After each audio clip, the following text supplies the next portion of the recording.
The first time I saw Thomas Brenner cry, it wasn't over a death or a divorce or even the day he got fired. It was over a spreadsheet. I don't mean that sarcastically. It was 3:47 p.m. We were locked in conference room B with 2 laptops, 3 drained coffee mugs, and one final clause that had just been greenlit by the international compliance team. He looked at the screen, ran a hand through his graying hair, and exhaled like a man letting go of an entire war. Then he blinked a few times and said, "Well, that's the cleanest M&A integration framework I've ever seen." His voice cracked on cleanest. I pretended not to notice. You see, Thomas wasn't one of those high-gloss execs with flashy watches and half-truths. He didn't play golf. He didn't schmooze. He didn't even go to the office holiday party the year he saved the company $32 million in import tax arbitration. He just worked. Quietly. Relentlessly, with an eye for structure and the kind of legal nuance that scared even the outside counsel into triple-checking his clauses. Which is why, when the $480 million acquisition rolled in from Polaris Capital, there wasn't a single person in that building who didn't breathe easier knowing Thomas was anchoring the integration. The guy didn't just write compliance briefs, he sculpted them. Over 9 years, he'd mapped every major asset transfer, flagged every regulatory landmine, and tucked in over 300 pages of risk shields, side letters, equity waterfalls, and, most importantly, Section 14B. That one was his masterpiece. Buried between a non-disclosure subsection and an indemnity trigger, it clearly labeled him as key personnel, non-substitutable without buyer approval. It wasn't bolded, wasn't highlighted, just there, silent, waiting. And for the record, I saw him fight to keep that clause in. Twice. The second time was when the new CFO, Travis Hale, parachuted in from some private equity darling in Chicago, all teeth and slides with a voice like a Bluetooth commercial. Travis didn't shake hands. He nodded through you. From the jump, he made it clear. We're overlayered in senior roles, legacy bloat. My job is to cut fat. Thomas, in that same goddamn calm tone he always used, said, "Just note that I'm listed in the final protocols. Any disruption without written buyer consent." Travis cut him off mid-sentence. "Legal will sort it." Spoiler, legal didn't sort it. No one read past page 204. And that clause? It wasn't some vanity placement. It was a live wire. Before we keep going, quick favor. If you're still listening, hit that subscribe button and give this story a like. It helps more than you know, and keeps our whole team going strong. All right, back to it. What none of us knew, not then anyway, was that Thomas had already started preparing for the fallout. Not because he knew Travis would fire him. No, that would have required Travis understanding the very systems Thomas built.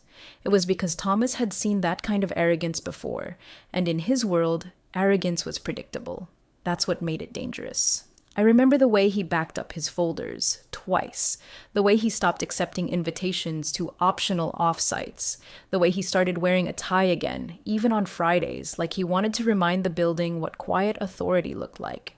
And the thing about Thomas? He never asked for loyalty, never made speeches. But when his name showed up on a document, we all knew it meant something. He was the last one to touch the master schedule before it went to the buyer, the last one to encrypt the personnel matrix, the last one to sign off on clause 14B. And then, nothing. Just another quiet Friday. But if you knew where to look, like I did, you could feel the ground shift a little that morning. You could feel something winding up. The board didn't notice, legal didn't notice, Travis sure as hell didn't notice, but I did. Because while everyone else was watching the numbers, Thomas was watching the exits. Travis Hale showed up on a Wednesday, smelling like cologne too expensive for someone that clueless. His handshake was dry, confident, and somehow still insulting. He called our building quaint, said he was looking forward to streamlining a few old habits, and dropped the phrase, optics play 4 times before lunch. His suit fit well, his ego fit better. And the second he walked into the leadership meeting that afternoon, I could feel it.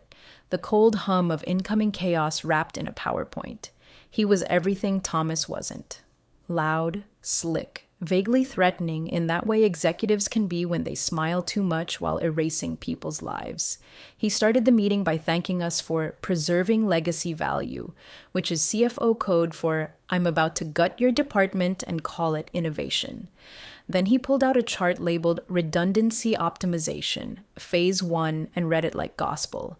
I watched Thomas stare at the table, silent, unmoving. His pen was still in his hand, but he didn't take a single note. That, more than anything, told me he already knew what was coming. 2 days later, I passed Thomas in the hallway after a closed-door meeting with Travis. He looked composed, more than composed, still, which is dangerous when it's Thomas because stillness means calculation. He just nodded and kept walking, but he slipped a folded printout into my hand. It was a copy of the Polaris onboarding protocols. His section was highlighted. One line under Section 14B. Key personnel, non-substitutable. Written buyer approval required for removal. Beneath it, in Thomas's handwriting, he won't check. They never do.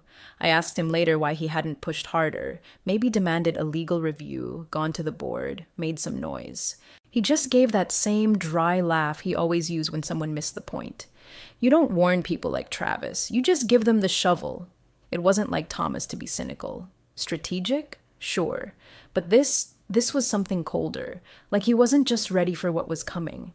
He was counting on it. Meanwhile, Travis hit the ground with all the grace of a drunk marching band. He brought in consultants from a firm no one respected, hosted town halls with words like vertical alignment and streamlined growth culture, and cut entire departments before he learned their acronyms. The worst part? People applauded. Middle managers who'd never shaken Thomas's hand were suddenly rebranding him as old guard. Travis had swagger, momentum, and just enough success in his wake to make people ignore the smell of gasoline. And Thomas, God, he just kept working. He didn't push back in meetings, didn't mention the clause again, just tied up loose ends like a man sweeping his own stage before the curtain dropped. He even emailed Travis a single-paragraph summary of key compliance contingencies, including a line that read, "Personnel designation protocols may impact buyer retention." I saw the email. Travis didn't reply. Instead, he told the finance team the following week, "We're cutting senior roles first, especially the ones with invisible job descriptions." That's how he saw Thomas. A cost center in a tie, just another name on a ledger. He said it in front of me like I didn't exist. I wish I could say I spoke up, but I didn't. No one did. Because by then, everyone was calculating their own survival.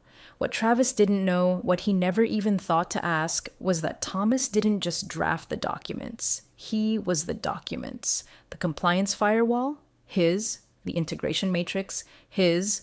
The risk-bridging clauses between jurisdictions? His. He wasn't a consultant. He was the damn spine. And when you pull out a spine without checking what's attached, well, you get to find out what collapses next. It was the kind of Friday that pretends to be quiet. Phones hummed. Coffee machines hissed. People shuffled down hallways with that nervous energy, like they knew something was about to happen, but couldn't say what. The sky outside was overcast, the kind that makes the glass walls feel colder. At 9:03 a.m., Thomas got called to the executive wing. By 9:09, he was standing in front of Travis Hale, who didn't even have the decency to pretend this was a conversation. Travis slid the envelope across the desk like it was a damn menu. "We're cutting senior roles first," he said, not even bothering to meet Thomas's eyes. Nothing personal, just a numbers play. Thomas didn't blink. He didn't flinch. He just looked at the envelope, picked it up, and peeled it open with that same calm grace he used when redlining $6 million contracts. He scanned the letter once, then once more. No expression, no comment, just a pen from his breast pocket, one signature, and a slow exhale. He placed the letter back on Travis's desk, turned to leave, and paused, just long enough to make the room feel heavier. "Check Section 14B before Monday," he said, voice even. "Or don't. Up to you." And then he walked out. No raised voice, no slammed door, no dramatic speeches in the lobby, just a quiet, efficient exit, badge handed to reception, laptop placed gently on the IT cart. And in his left hand, a sealed manila folder. No label, no bulge, just paper and weight and intention. I watched him from the mezzanine, standing near the espresso machine with a view of the atrium. I don't know if he saw me, but I saw him. I saw the way he paused at the turnstile, looked up at the ceiling like he was listening for something only he could hear, then smiled to himself before walking out the front doors. The air changed when he left. I don't mean that metaphorically. It was like the HVAC system hiccuped. One of the junior associates dropped her coffee. The security guard glanced at the camera feed and muttered, "Damn." And Travis? That smug bastard didn't even notice. He was too busy ordering a catering menu for Monday's leadership realignment lunch. The thing about Thomas's departure wasn't how quiet it was how complete. No farewell Slack message, no lingering desk plants, no Dropbox invites or lingering dependencies. It was like he'd peeled himself out of the company's skin without leaving a fingerprint. Except one. That folder. He left it on the corner of his old desk, not hidden. Not labeled, just there. Inside, I didn't know yet, but I had a guess. Thomas didn't deal in noise, he dealt in architecture, and something told me the blueprint for what was about to happen had already been drawn. We just hadn't stepped into it yet. Monday opened like a countdown, the kind where no one knows what's ticking until the beeping stops. Polaris Capital's legal team logged in at 9:01 a.m. sharp, as scheduled. They were expecting to finalize the closing language on the acquisition. Signatures, transfer wires, that shiny celebratory email that makes everyone pretend they're part of something historic. But at 9:14 a.m., the first crack in the glass hit. I was on the 12th floor when it started, caught the tail end of a conversation near the war room. "Where's Thomas?" someone whispered. "Should be in by now. He handles final compliance sign-off, right?" "Wait, didn't he?" And that's when it clicked. By 9:22, 3 separate people were looking for him in the system. Calendar, blank. Email, inactive. Cell phone, voicemail. His Slack account, deleted. No trace, just a neat digital void where a man used to be. At 9:37, the integration team, already in mild panic, opened the master schedule file buried under 4 subdirectories and 1 encrypted folder labeled TB Final. They cracked it with the override key Thomas had set weeks prior, and sitting there like a loaded trap was the personnel compliance matrix. I watched it unfold from the conference room monitor. One of the interns, poor girl, couldn't have been older than 23, read it aloud before realizing what the hell it said. Section 14B, Personnel Requirements, T. Brenner. Status, Key Personnel. Designation, Non-Substitutable. Buyer override required for removal. Note, breach nullifies execution clause per 12.1.1. Silence. The room didn't explode. It froze, like the air had been sucked out and replaced with pure liability. Someone dropped their pen. Someone else swore under their breath. A VP tried to laugh and immediately stopped. And Travis? Travis stared at the wall like he was seeing it for the first time. "This can't be real," he muttered, flipping through the PDF like the clause might magically vanish on the 3rd try. But it didn't. It stayed there, bold as hell in Thomas's precise, unforgiving language. Non-substitutable. Buyer override required. Nullifies execution clause. Which meant no Thomas, no acquisition. The problem wasn't just that they'd fired him. It was that they'd already submitted final personnel rosters, already logged the compliance verification timestamps, already pinged Polaris to say, "We're ready." But they weren't. And now, at 10:12 a.m., Polaris's lead counsel was asking, "Can we have Mr. Brenner verify the holdbacks and bridge mechanisms before we proceed with the close?" That's when Travis started sweating. He tried calling legal. Legal said they'd never been told Thomas was essential. He tried calling HR. HR said they processed the termination per his directive. He tried the executive assistant pool, asked if someone could just reach out. I watched her stare at him with pity in her eyes and say, "Sir, we don't have a personal contact on file. He wiped everything when he left." Polaris pinged again. "Please confirm Mr. Brenner's review is complete." Travis snapped, "Just send someone from compliance." That's when Olivia, one of the last remaining senior compliance officers, stepped forward and said flatly, "There is no one else. He didn't delegate. You told him to streamline the process. He was the process." Travis sat down like the chair had betrayed him. And upstairs, in a server folder no one had opened yet, was a red flag protocol Thomas had drafted over 6 months ago. One clause, One line, tied to a single name. They thought they'd erased him, but they just triggered him. By 11 a.m., Polaris paused the wire. No warning, no apology, just a 2-line email that might as well have been a loaded gun left on the table. Due to personnel irregularities, we are initiating a formal hold on all transaction finalizations. Please confirm designation of key personnel as per Schedule C and Section 14B. That was the moment the room turned into a war zone. Travis, red-faced and suddenly missing his usual smirk, barked into his headset like it could fix the legal rupture now spreading like mold through every document we'd filed. Get me a workaround. I don't care what it takes. Tell them it was a clerical error. But it wasn't.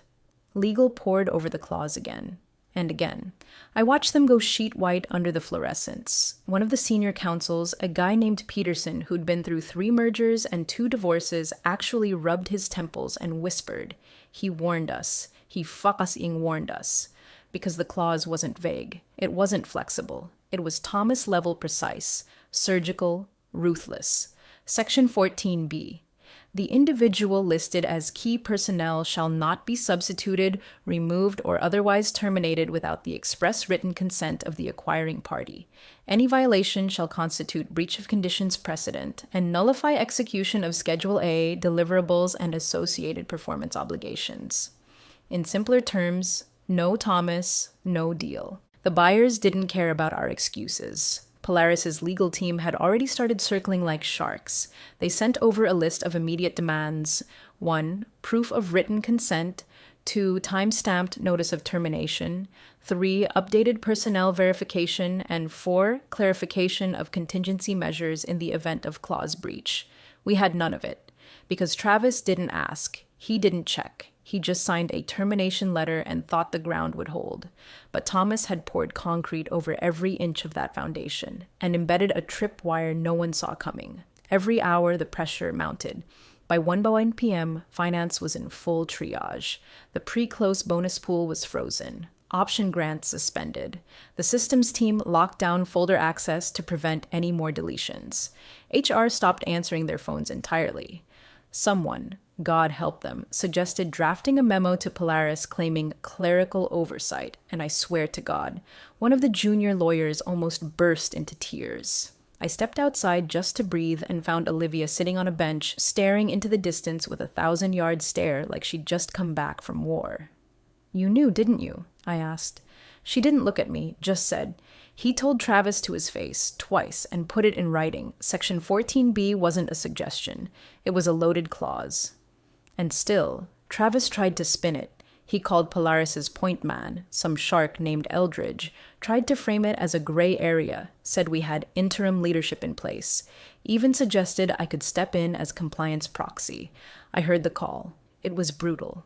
Eldridge didn't raise his voice, didn't laugh, just said, Mr. Hale, we don't buy uncertainty. We buy integrity. If you remove the architect, the blueprint becomes worthless.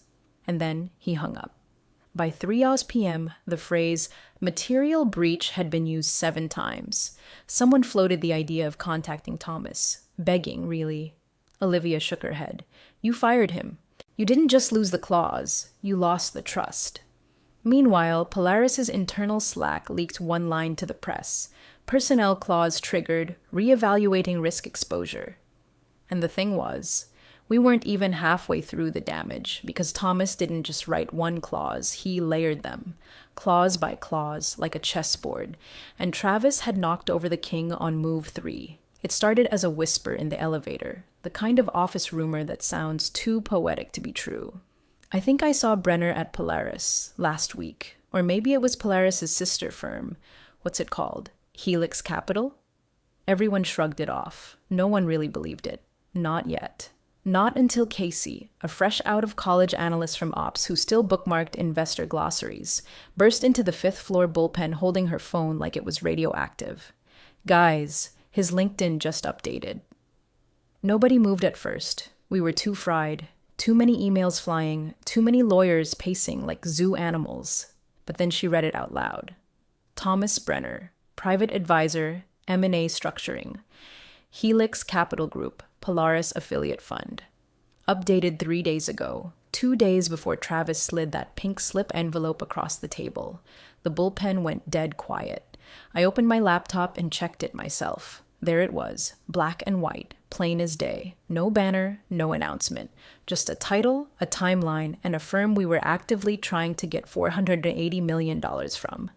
Someone whispered, "Jesus Christ," he flipped. Another just said, "No." He moved before we even pulled the trigger. Because this wasn't retaliation. This was preparation. That's when I remembered something from the week prior. A brief moment, barely a blip. Thomas had rescheduled a recurring call for external engagement, something he never did without cause. I pulled up the archived invite, the guest domain, ahelixcg.com. He hadn't even tried to hide it, because he didn't need to. The NDA had already locked everything tight. By noon, word had spread to the board. By 12:07, Travis slammed into Olivia's office, demanding to know if she knew. She didn't. Neither did legal, or HR, or anyone on the executive team, because Thomas had done it the same way he did everything else, quietly, precisely, and with a paper trail that looped perfectly back to the day Polaris filed its letter of intent. Turns out, Thomas had been in briefings with Helix for weeks, not just casual chats, full-scale NDA-protected meetings, strategy sessions, structure reviews. He hadn't just readied himself for departure. He'd made himself valuable to the very people we were trying to impress. There was a reason Polaris hadn't panicked when Section 14B detonated. They already had their compliance architect, and he wasn't on our side anymore. The realization hit like whiplash. Thomas hadn't just seen the iceberg. He'd built a dock on the other side of it. And while Travis was out here playing performance theater for his board, Thomas had stepped backstage, rewritten the script, and sold it to a different studio. The board tried to scramble some damage control, asked if maybe Helix had acted unethically, poached him, breached protocol. Legal reviewed the NDAs, everything checked out. Thomas hadn't violated a single clause, because Thomas wrote the clauses. Every silence was legal. Every departure was protected. Every conversation was documented. And the kicker?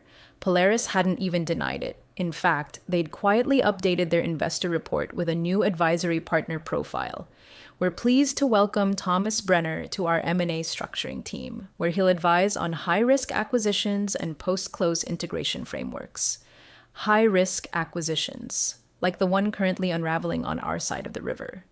Travis looked like he'd swallowed glass, because now it wasn't just a breach. It was a chessboard, and Thomas had just moved his queen. The buyers froze due diligence at 9:42 a.m. Tuesday. The message was terse, clinical, and devastating. Until key personnel status is rectified per Section 14B, we are halting all forward motion. The current breach introduces material uncertainty with respect to integration reliability. Material uncertainty. In acquisition language, that's the equivalent of a cardiac arrest. It means we're no longer a stable entity. We're a risk exposure wrapped in a legal time bomb. By 10:03, the board had called an emergency session, not a video call, an in-person, dark suits around the oak table kind of meeting.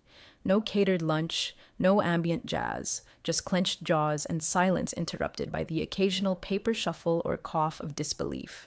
Travis was already there, pacing like a hostage negotiator in his own war zone. His tie was gone, his sleeves rolled up, but the desperation in his eyes gave him away. He tried opening with charm, something about clarity and rebuilding buyer confidence, but the chair shut it down with one sentence. "Mr. Hale, is it true you were notified of the personnel designation before Mr. Brenner's termination?" The room went so still I could hear the HVAC kick on. Travis, for once, hesitated. He may have mentioned something during transition prep. It wasn't flagged in our legal summary. I assumed... You assumed? The general counsel slid a thin stack of printed emails across the table like a murder weapon. We found 6 internal messages, 3 from Mr. Brenner, 2 flagged in compliance logs, 1 labeled urgent, time-stamped 48 hours before his termination, all referencing Section 14B and the key personnel designation.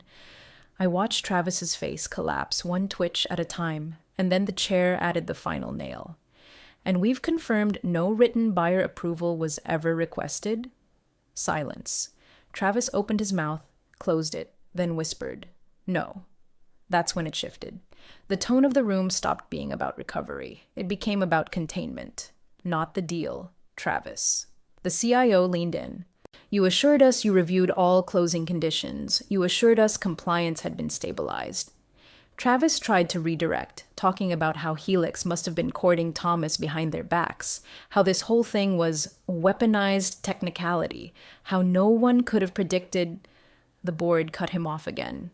He predicted it, the chair said flatly. He documented it. You ignored him. Legal backed it up with a screen share, logs from our own system, audit trails marked with Thomas's ID, clauses he personally uploaded, conditions he hard-coded into the integration calendar. He hadn't hidden anything. He just trusted the people around him to read. At 11:47, someone from Investor Relations slipped in with a printed note. Polaris had just published a red-line revision of their acquisition schedule. Our name was grayed out. A footnote cited contractual clause violations and executive negligence pending board remediation. That word, negligence, landed like a sledgehammer. It wasn't just about the deal anymore. It was about liability. The chair turned back to Travis, voice low, dangerous.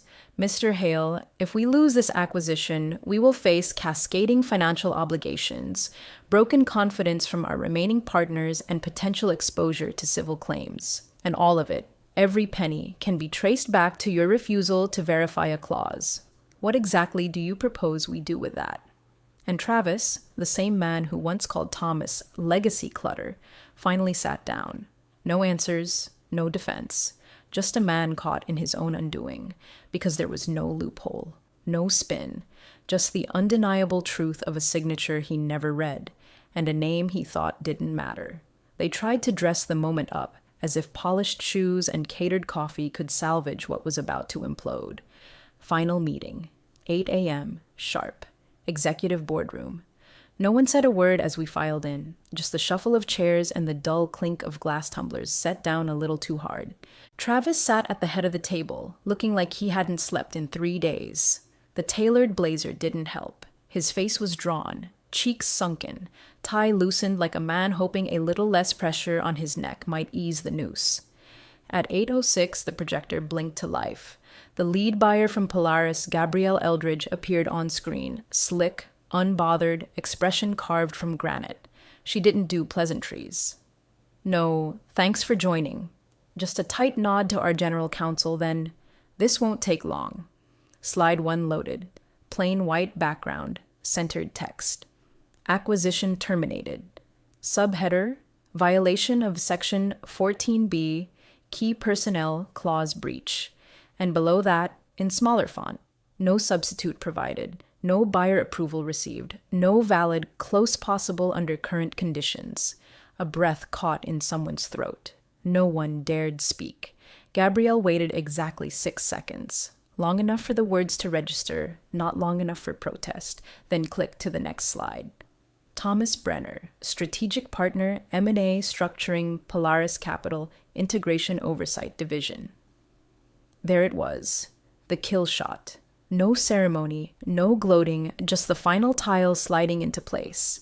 I glanced at Travis. His eyes were locked on the screen, frozen wide. His mouth opened just slightly, like he might try to deny it, but nothing came out. He looked older, smaller, like the color had been siphoned out of him frame by frame. Gabrielle didn't flinch, didn't explain, just said, "You remove the architect of the deal. We've hired him. That makes this not just a breach, but a recalibration of trust." And then, "We'll be pursuing other opportunities." The screen went dark. No goodbye, no final pitch, just the end. The room sat in stunned silence. You could feel it. The shift. Not rage, not panic, just ice-cold realization. The weight of months, maybe years of assumption, arrogance, shortcuts, crashing down in one clean digital slide. Thomas didn't show up. He didn't need to. That slide was him. His name, placed exactly where it had to be. Not bold, not loud. Just quietly powerful, like the clauses he wrote, the warnings he gave, the silence he kept. The man had walked out the door on a Friday with one manila folder and a private smile, and now here we were, in suits and shame, unraveling on screen while he built something new across the river. No speech could fix it. No statement could frame it. The deal was dead. And the only thing left in the room was the echo of a name they never thought to protect. Thomas never stepped back into the building. No triumphant return, no smug walk through the lobby, no final glance over the city from the conference room where he once drafted the backbone of a $500 million deal. He was just gone, like a ghost that didn't haunt, just rewrote the floor plan and locked the door behind him. But his name? It found a new home. 3 days after the final meeting, Polaris Capital pushed a quiet update to their homepage. Below the latest portfolio expansion, in fine, confident font, Strategic Expansion Fund, led by T. Brenner, M&A Structuring Advisor, no bio. No headshot, just a single line, clean, unapologetic. And that was the final verdict. Not just on the deal, but on us. Because back at the firm Thomas left behind, the rot started to surface fast. The acquisition collapse triggered clawbacks. Deferred bonuses vanished. A dozen departments that had been banking on the deal's stability were suddenly asked to cut non-critical spend. People who had laughed off his warning emails were now boxed up and clearing out, wondering how a single name, buried in a single clause, could bring down the whole scaffolding. Travis resigned 2 weeks later. No press release, no LinkedIn farewell post, just a calendar update that read, "Position vacant," and a hallway full of people pretending they hadn't spent the last 4 months worshipping his slide decks. The board issued a statement so dry it might as well have been carved in dust. "We regret the disruption to our acquisition process and thank all team members for their contributions." They didn't mention Thomas. But everyone knew, because inside legal circles, Section 14B became a whispered legend. Partners brought it up in war stories. Junior associates studied it like scripture. One clause, one name. No wiggle room, no room for arrogance. It started showing up in contract review seminars. The Brenner Clause, they called it. Proof that a single line, placed by the right person at the right time, could tilt the balance of power like a tectonic plate. As for me, I never heard from him again. But I didn't need to, because every time I opened a deal packet or reviewed a personnel appendix, I saw the ghost print he left behind. Not a smear, not a scar, just clean, precise structure, unbreakable. He didn't yell, he didn't beg, he just wrote one clause and let it do the talking.